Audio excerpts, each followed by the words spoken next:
Tennessee on the beat, oh. I said, praise David destiny, yeah, yeah. Everything has changed. I am not the same again. Bonjour tout le monde, bienvenue sur ma chaîne Destinée, j'espère que vous allez bien, que vous avez passé une semaine richement bénie surtout. Et n'oublie pas que même si tu as passé une semaine difficile, en réalité, parfois c'est Dieu qui préserve même que l'on vive le pire. Le tout c'est juste d'avoir le bon discernement. Alors aujourd'hui, donc dans l'ancienne vidéo, enfin dans la vidéo de la semaine dernière, je vous avais dit qu'aujourd'hui on devrait faire une story time où je vous parle de comment j'ai reçu le baptême du Saint-Esprit, hashtag acte 2. Sauf que, enfin, en fait cette semaine, pendant que j'avais mes petites études, ma petite lecture mes lectures de la parole, en fait je me sens plus, pas à l'aise, mais je me sens plus de partager sur un autre sujet aujourd'hui plutôt que de parler de mon baptême. Je crois que la semaine prochaine ce sera sur le baptême du Saint-Esprit, mais dans tous les cas cette semaine vous savez qu'on parle ce mois-ci on parle vraiment de l'attitude du cœur en fait que l'on doit avoir. Et donc aujourd'hui, comme tu as pu le voir dans le titre, on va parler de l'histoire de David et de Goliath, et bien sûr de l'attitude de cœur de David dans son combat. Je parle trop. Ok, donc sans plus attendre, la chanson de la semaine. Je ne peux imaginer combien ça coûterait. À la croix, tu as pris ma place. Mon Jésus est fidèle. J'ai dit, moi je ne peux imaginer combien ça coûterait. À la croix, tu as pris ma place. Mon Jésus s'est donné. Tu es fidèle, fidèle. Tu es fidèle, fidèle. Mon Jésus est fidèle. Alléluia. Mon Jésus est fidèle. Mon Jésus est fidèle. Mon Jésus est fidèle. Let's sing it again. Tu es amour, amour, car mon Jésus pourvoira. Mon Jésus pourvoira. Mon Jésus pourvoira. Alléluia. Mon Jésus pourvoira. I really love that song. En tout cas, l'ami, franchement, est-ce que vous avez remarqué ces temps-ci, les temps de chansons durent déjà un peu trop. Mais franchement, je kiffe ce chant. Du coup, en fait, avoir un tout petit temps de chansons, ça, pas que ça me frustre, mais ça me coupe dans l'élan, du coup. Voilà quoi. Ok, donc aujourd'hui, comme je vous ai dit, on va parler de l'attitude de cœur de David envers Goliath. Donc, vite fait, petit background. David, c'était le dernier des fils d'Isaïe. Donc, Isaïe avait 8 fils en fait. Isaïe avait 8 fils. Et en fait, David, c'est lui que Jésus avait choisi pour être le roi d'Israël.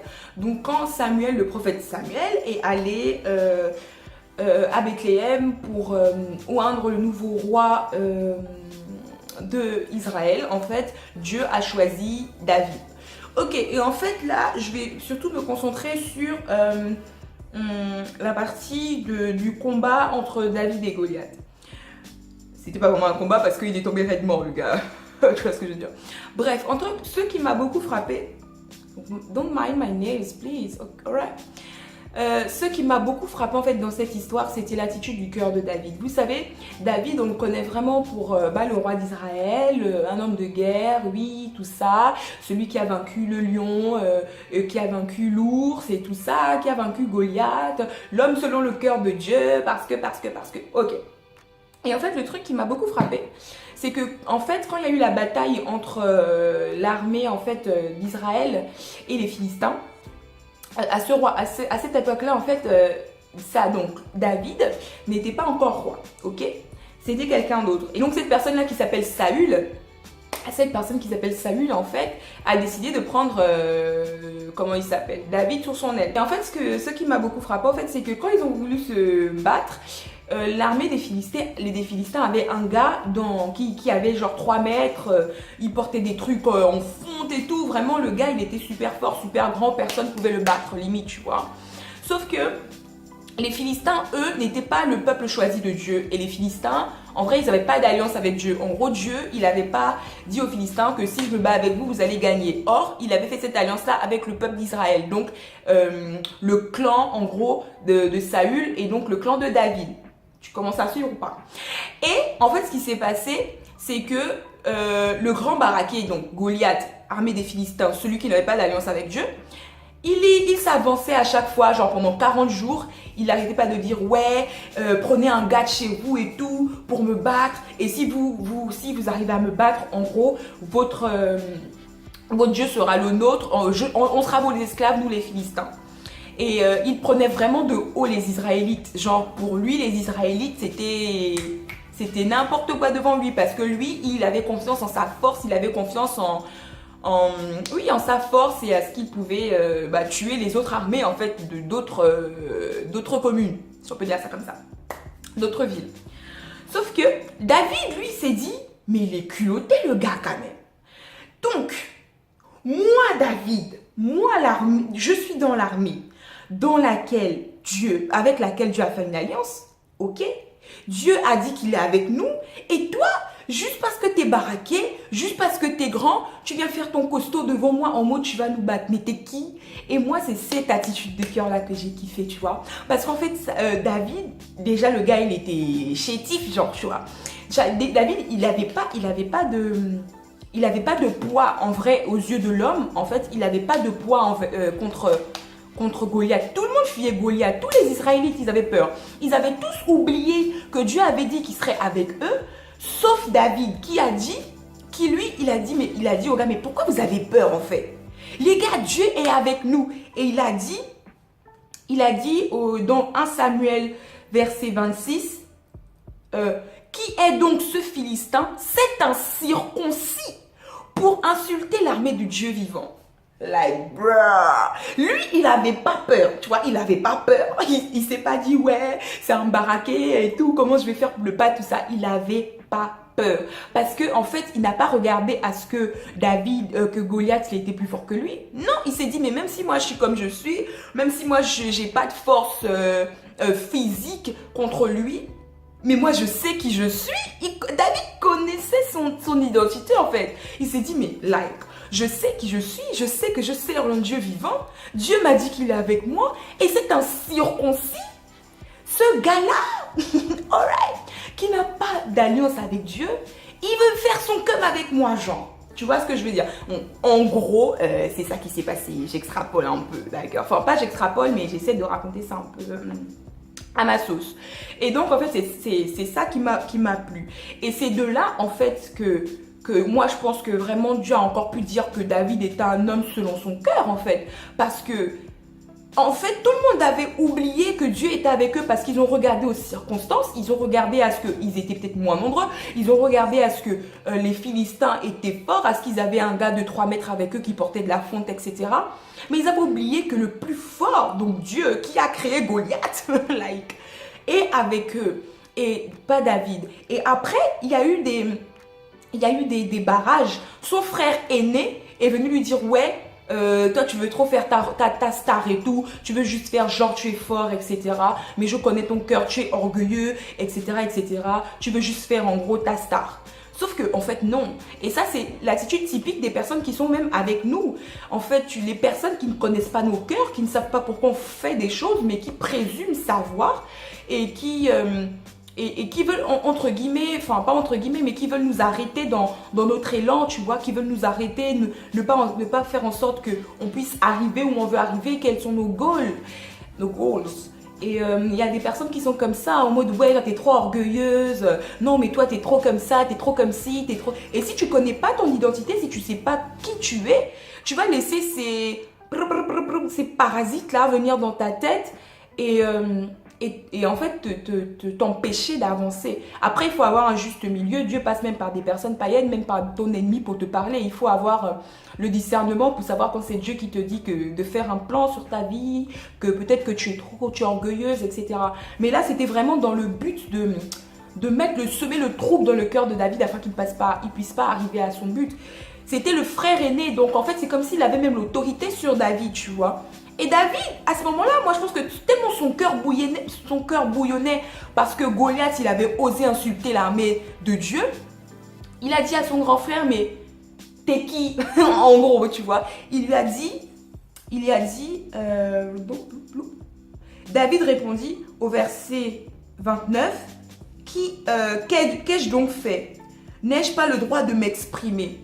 En Afrique, en tout cas d'où moi je viens, en tant que petit frère, tu ne peux pas dire à ton frère aîné, qu'est-ce que j'ai fait? Je n'ai pas le droit de parler. Oh, mais tu cherches une gifle. Tu cherches une gifle aller-retour. En fait, il y a une façon de parler, il y a un timbre, il y a un ton à mettre. Et ce genre de phrase, en tout cas d'où je viens, c'est pour ça que ça m'a peut-être parlé.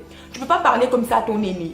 Et je pense que là, c'était vraiment comme une condition d'abus que le grand frère avait. En fait, tout simplement, il voulait abuser de sa condition d'aîné pour semer le trouble en fait dans la vie de David. Mais tellement David était en feu et il comprenait pas en fait comment on pouvait insulter l'armée de Dieu comme ça. Il s'est pas laissé avoir. Deuxième obstacle dans sa marche, parce qu'après il est allé voir Saül, donc le roi de cette époque-là avant lui, pour lui dire que écoute, comme personne il veut aller défier Goliath, moi, je vais aller défier Goliath, tu vois.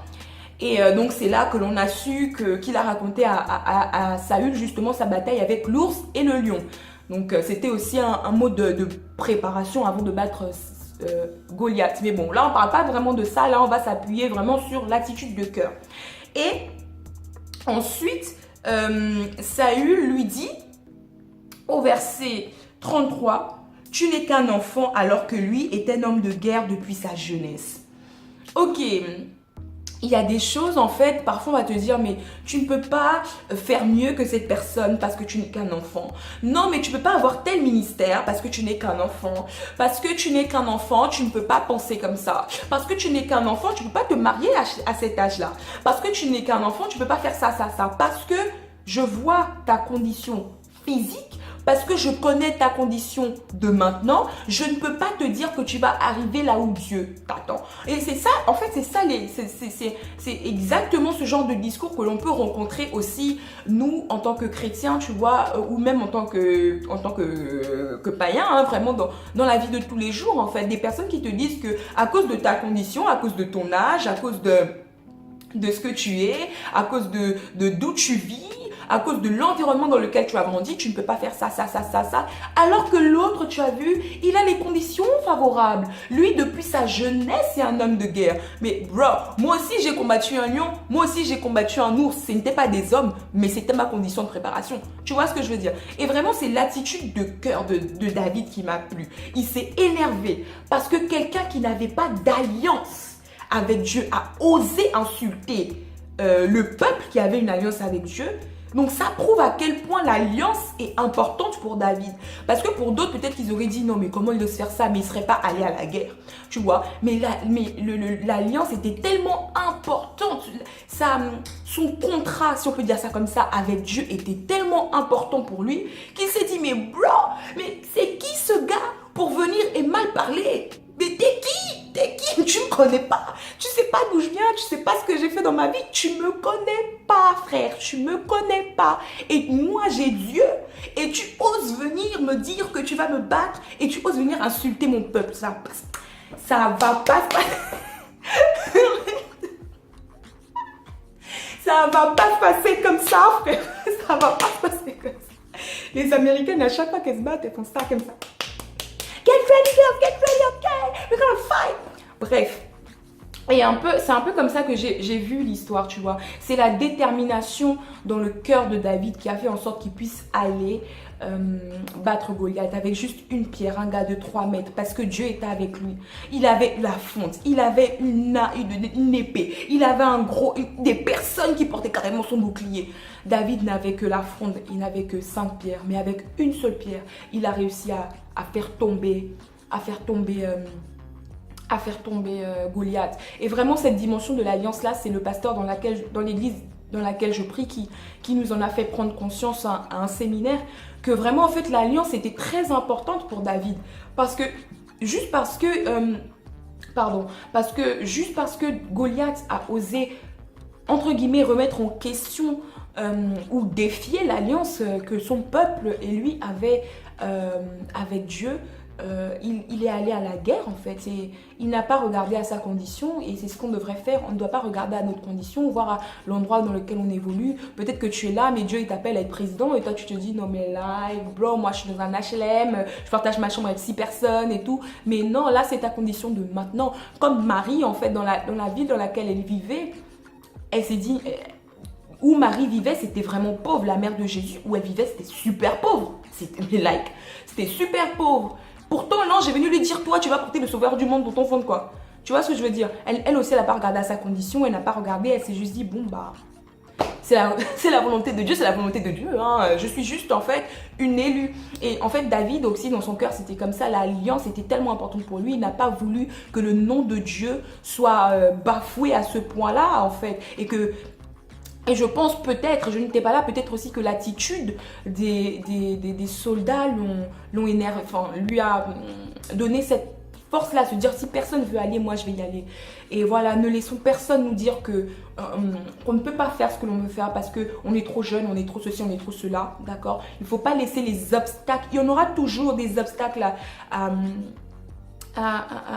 entre le point A et entre notre condition de maintenant et là où on veut aller, il y aura toujours des obstacles. Mais il ne faut pas que l'on laisse ces obstacles-là nous retenir en fait. Il faut avoir le discernement, c'est vrai, mais il ne faut vraiment pas laisser ces obstacles-là nous retenir. Tu es sûr que ce projet vient de Dieu? Tu es sûr que Dieu veut que tu fasses ça? Vas-y.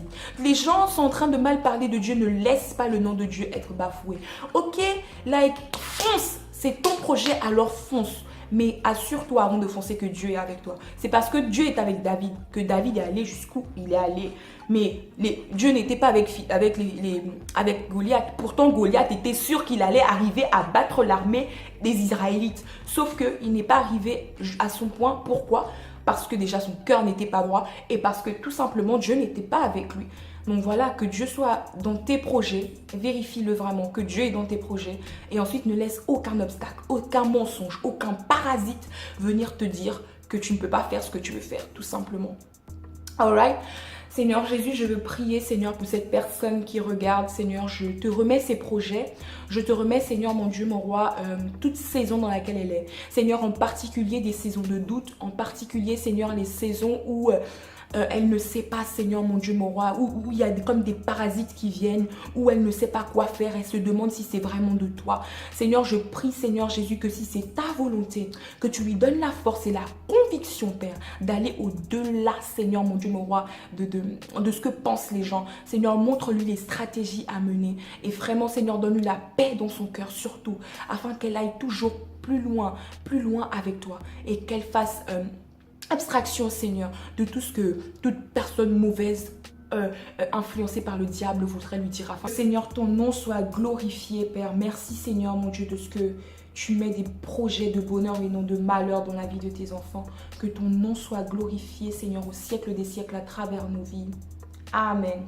Alright guys, it's the end of the video. J'espère que tu as aimé, que tu as kiffé, que tu vas liker, que tu vas commenter, que tu vas partager. Okay? Don't forget that Jesus is our King, God is our Father. He doesn't make differences between his children. He loves us the same way, guys. Love you and see you in the next video on By God's Grace Friday.